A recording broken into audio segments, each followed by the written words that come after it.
This video covers how to file for Informa Pauperis status with the court.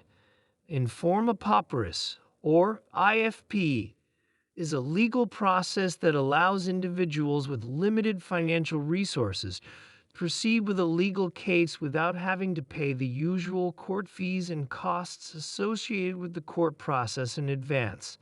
Let's get started. Step 1. Gather your supporting documentation. Collect any documents that demonstrate your financial situation, such as pay stubs, bank statements, tax returns, or proof of public assistance benefits. Make sure to make copies of these documents to submit with your application. Step 2. Fill out the IFP application. To be eligible for IFP, you must demonstrate to the court that you cannot afford to pay the filing fees and associated costs of the legal proceedings. Use our interactive tool or the form provided by the court to accurately and thoroughly fill out the IFP application. Provide detailed information about your income, expenses, assets, and any other relevant financial details.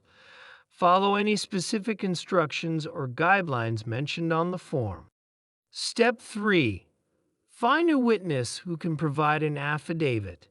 Identify an individual who is familiar with you and your financial circumstances and who is willing to provide an affidavit on your behalf. These witnesses can include friends, family members, or anyone who can attest to your situation. Remember, the witness must be above the age of 18. Step 4. Notarize and sign your documents. Find a public notary and schedule an appointment. Bring your witness with you to sign the documents for the IFP and have the documents notarized. Both you and your witness should bring a photo ID to the appointment. During the appointment, you and your witness will sign the IFP application documents in the presence of the notary, who will then officially notarize the documents. Step 5. Submit your IFP application. File your completed application along with the supporting documents at the appropriate court. Include supporting documents that demonstrate your financial circumstances. Remember to include the signed witness statement.